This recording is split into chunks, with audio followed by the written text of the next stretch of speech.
A midlife crisis is more than just a cultural stereotype. It's a real psychological struggle that can surface between the ages of 40 and 60. Often triggered by aging, loss, or unmet expectations, it can actually lead individuals to question their identity, make impulsive choices, or abruptly abandon long term commitments. While not officially classified yet as a mental illness, the emotional and relational fallout is very real, especially for the spouses and families left behind. This podcast gives voice to those living through the aftermath, exposing the hidden pain, and seeking accountability, healing, and understanding. Thank you for joining us today on MLC Bomb Drop and Beyond. The stories and events discussed in this podcast are for informational and entertainment purposes only and should not be considered legal, medical, or professional advice. Any names, locations, or identifying details have been changed to protect privacy. Any similarities to actual persons, living or dead, or real events are purely coincidental. The information presented on this podcast is for informational purposes only and should not be considered as professional advice. Always consult with a qualified expert regarding any decisions related to your specific situation. The views expressed by guests are their own and do not necessarily reflect the opinions of the host or the podcast creators.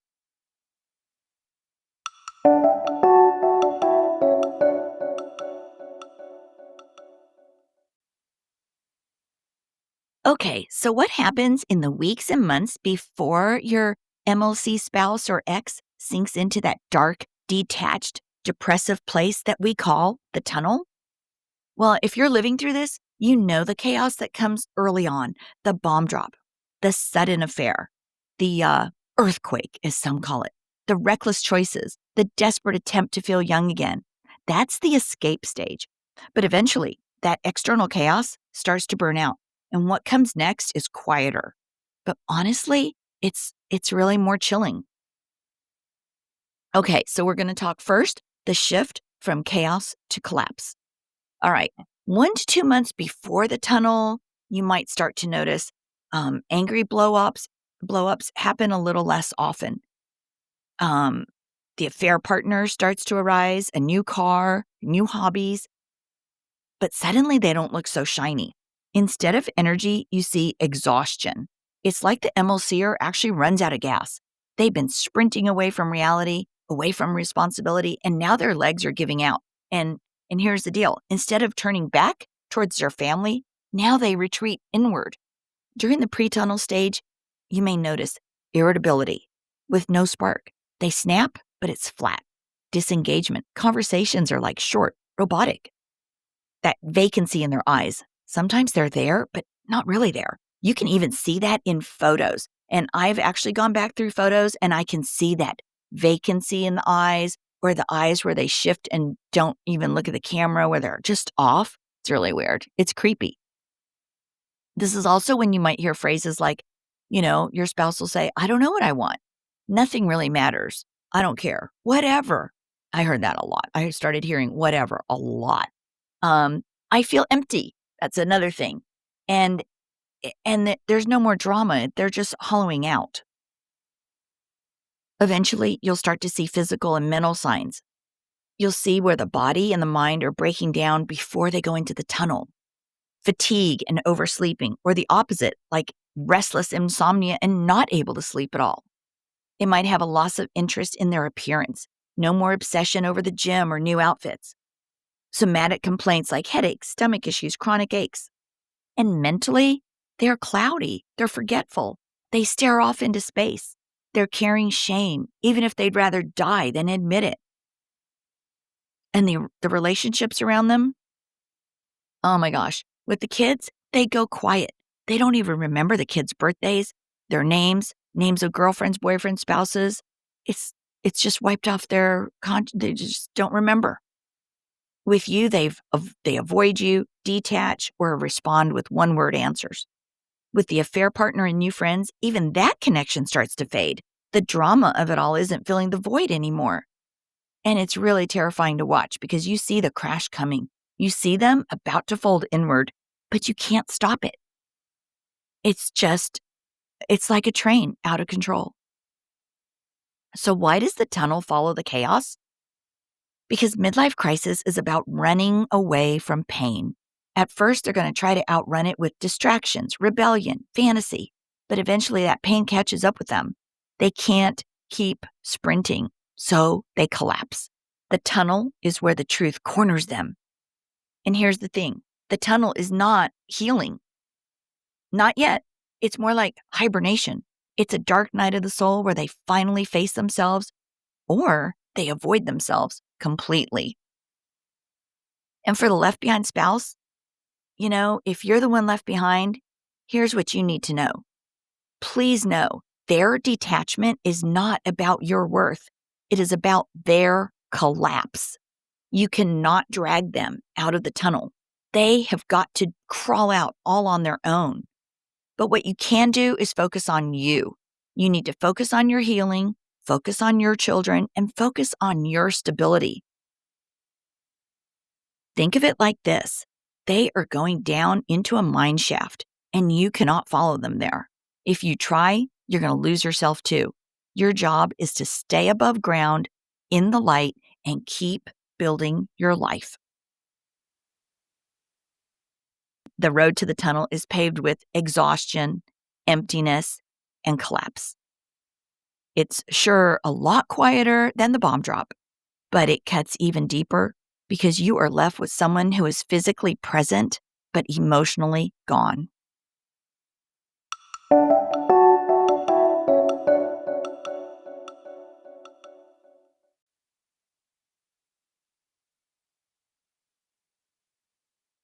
So now we're going to dig into what happens inside the tunnel, what it means, how long it lasts, and how you can survive when the person you loved seems so lost in the dark.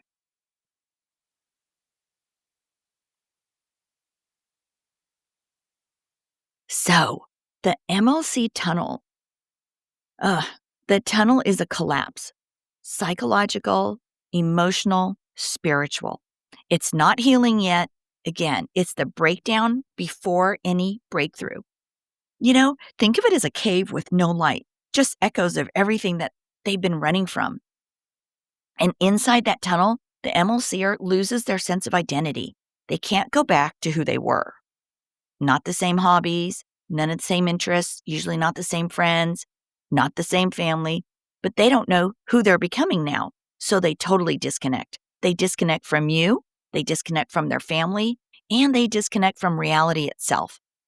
Yep, they're living, they're breathing, they're functioning, but it's robotic. This is why you'll see shark eyes, flat, lifeless, emotionless. The soul feels gone because, in a way, it is buried under shame and confusion. It is so tragic. It is so sad. And inside this tunnel, the MLCer is at war with themselves. Depression hits hard. Guilt creeps in, but it's too painful to face. And you know what? Fear dominates. They have fear of what they've done. They fear of, oh my gosh, who they have now become. And they fear of what they have lost. And they may still blame others, especially you. But deep down, the inner voice is turning inward now. How did I end up here? What's wrong with me? Why doesn't this feel good anymore? And this is the stage where numbness replaces rage. They stop fighting outside battles because the war is now internal. And to outsiders, it looks like withdrawal. They disappear. They avoid calls. They isolate. I know situations where they can't even respond to texts or emails, and their AP has to take on that role, responding for them. There is low or no communication. They may respond with words and phrases like, I don't know, or nothing at all. There's an emotional flatness, no excitement, no empathy, no visible remorse. And sometimes there's quiet tears or insomnia, but hidden from view. And if they're still with the affair partner, that relationship usually starts to crumble now in the tunnel. The fantasy cannot survive the dark. The AP starts to demand, criticize, and realizes that the exciting escape was a broken man or woman sinking deeper into despair. How it feels now for you, the left behind spouse, the one left behind? This part is brutal. You're watching someone you love drift into a void. You can't do anything to stop it. You might even feel compassion one moment and disgust the next. You'll ask yourself, oh my gosh, how can someone be so cold? But remember, inside that tunnel, they are not emotionally present. They are numb, confused, and in survival mode. They can't love. They can't connect. They can't process logic. You are dealing with a fractured version of who they were. And I know totally, it is heartbreaking. But this part is not about you being enough, it's about them being lost. Please remember that. It is really, they are going through such a deep depression. This tunnel, it can last months or years. Hopefully, your spouse or partner will get through it. Some never really emerge. Others do. They come out scarred, humbled, and often deeply regretful. And you may never know. It's a big, it's hard for somebody to admit what they went through. The length depends on whether they face their truth or stay in avoidance. If they continue numbing with alcohol, affairs, or distraction, they may stay stuck longer. If they begin to question, grieve, or face the emptiness, then they truly can start to move toward healing. But please know, you cannot pull them out. You cannot fix the darkness for them. You can only protect your light and stay grounded in your own recovery. Spiritually, the tunnel is a death of the ego, but it feels like the death of everything. They're forced to see what they've destroyed, and for many, that confrontation is absolutely unbearable. Some retreat further, some hit bottom, and some finally surrender to God, to truth, to humility. And that surrender, when it happens, is the first tiny glimmer of light at the end of the tunnel. So know, if you are watching your spouse or ex drift through this stage, I need you to hold on to this truth. You didn't cause it, you can't save them, and their silence, coldness, or indifference is not evidence that you never mattered. This crisis that they're going through was going to happen no matter who they were married to, where they were in life. This person is drowning inside themselves. You are climbing out. That's the difference. You are healing, you are rebuilding and reclaiming your identity, while theirs is unraveling, and it'll be a huge journey back up. Let the tunnel be theirs to walk through. You have survived the bomb. You are healing, rebuilding, and reclaiming your identity, while theirs is unraveling. Let the tunnel be theirs to walk through. It's the only way. And just know you have survived the bomb.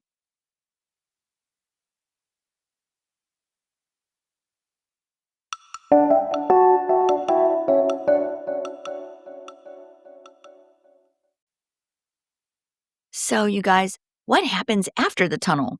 The phase that comes when that fog finally starts to lift. Remember, not everyone makes it out. Some stay stuck in cycles of regret, denial, or depression. But others, slowly, painfully, do begin to reemerge. And that moment, that flicker of light at the end of the tunnel, changes everything. It doesn't start with fireworks. It starts usually with fatigue, a deep exhaustion from running. They begin to notice the silence around them, the noise of the affair, the rebellion, the distractions. It all goes quiet. You may notice tiny cracks in the wall, maybe a softening in their tone, questions out of the blue like, hey, how are the kids? Do you remember what we did that summer? Little things. Maybe even tears when they begin to talk about what's lost. But don't mistake that for a full awakening. At first, it's more like a hangover. The reality of what they've done starts to hit, but they're not yet equipped to face it head on. And there can be a lot of in and out, sort of like a turtle, sticking their head in, sticking their head out, and then going back in, out, back in. After the tunnel, they are raw. They feel shame. They feel regret. They feel confusion. And they feel a huge sense of disorientation. The ego that protected them during the crisis, the one that said, it's all your fault, and I'm happier now, that little ego is starting to crack. That little ego that blamed you and kept telling you that, oh my gosh, I'm so much happier now, that ego is starting to crack. Without that armor, they're left staring at the wreckage. And that's when the weight of their choices lands. The broken family, the lost home, the destroyed reputation, the friends and neighbors that they've lost, the affair that didn't last or feels like, what have I done? And makes no sense. All of this now becomes painfully real. Some will try to numb again. Some double back into mini tunnels, just like a turtle, in and out, in and out. But if you do start to wake up and stay forward, awakening is not instant. It's messy, it's humbling, and sadly, it's often humiliating. You might see genuine remorse, apologies that sound uncertain but honest, a desire to reconnect, even if they don't know how. They may start saying things to you like, oh my gosh, I don't know why I did what I did. I thought I was finding myself, but I was destroying everything and I am so sorry. I can't believe I treated you this way. Oh, just know this part isn't about words, it's about consistency. A true awakening comes with actions that align with remorse. They begin therapy, seek spiritual help, repair relationships with children, and stop blaming others. Those are things that really make a difference more than the words. And that's when you know they're genuinely coming out of the tunnel, not just trying to relieve their guilt. And now, once they emerge, both of you face a choice. For them, their choice is rebuild what you lost or retreat. For you, is it going to be reconcile or release them? Some spouses attempt reconciliation, and sometimes it works, especially after deep therapy and radical honesty. Others realize that maybe too much damage has been done and that the person who returns is not really the one they were married to and that left. And that's okay, because your healing is not dependent on whether they come home. It's dependent on you knowing you survived what tried to destroy you. If your MLCer starts showing signs of coming out, here's what you need to remember. 1, please stay grounded. Do not rush to trust them. 2, observe. Do not absorb. Watch what they do, not what they say. 3, maintain boundaries. You are not their emotional rehab. 4, please focus on your progress. You have rebuilt a life, so protect that peace. Remember, you are not the same person who stood at the mouth of the tunnel begging for answers. You have now grown, you've healed, you've built strength in the dark. So if they return, they're not returning to the same version of you. And that's exactly how it should be. They are a different them, and you are a different you. You are now much stronger. Spiritually, after the tunnel represents death and rebirth, the old self. The false identity built on ego, lies, and escape, that self has died. That identity has died. But rebirth doesn't guarantee wisdom. It just gives the opportunity for it. Those who truly transform begin to live differently. They begin to live with humility, with gratitude, and empathy. And sadly, those who don't, they repeat the cycle. And your job isn't to predict which one they'll be. No one really knows. Your job, though, is to keep living in the light. And when someone emerges from the tunnel, they often say, gosh, it feels like I woke up from a nightmare. But for the family, that nightmare was real. The healing process doesn't reset overnight. You know, it takes time. It takes years for trust, communication, and love to rebuild, if it ever does. So after the tunnel isn't the end of the story, it's the beginning of your next chapter. And whether that includes them or not, you now know how to walk through the fire and not burn.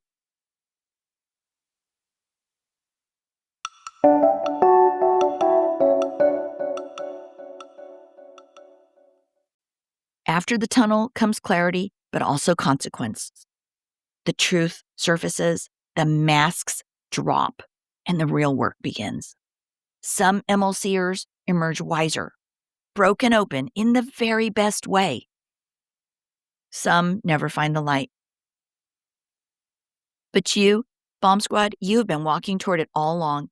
Keep your armor of peace on, keep your standards high, and keep your heart aligned with the truth because you survived the bomb, you endured the tunnel, and now you rise. Thanks for joining us here today on MLC Bomb Drop and Beyond.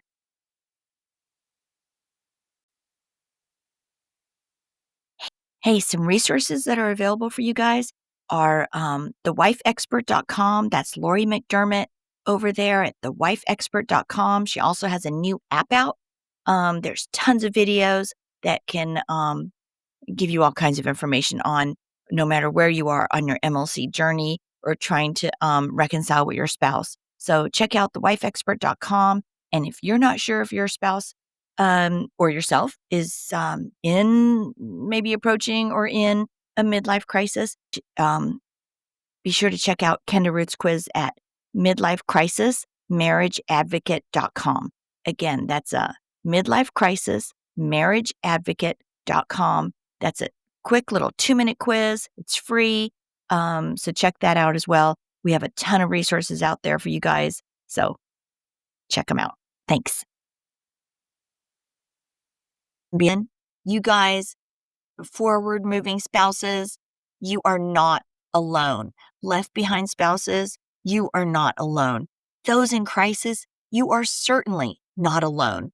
This is just crazy how epidemic this has become. I have a waiting list now of people from around the world that I'm trying to get to.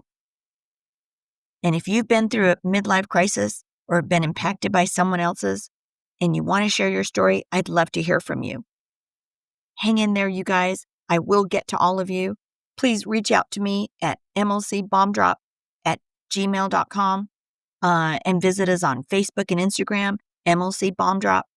And just remember, your voice matters. Your story could be the one that helps someone else feel seen. It could help someone else feel heard. And you know, it will help somebody else feel understood. You are not alone, no matter where you are in your journey. If the bomb was just dropped, the earthquake just happened, if you are 7 or 8 years in and you're coming out of starting to wake up and awaken to this, you are not alone. It's sad that this is epidemic, but we're here to provide support. So until next time, take care and live authentically each and every day. Thanks again, you guys.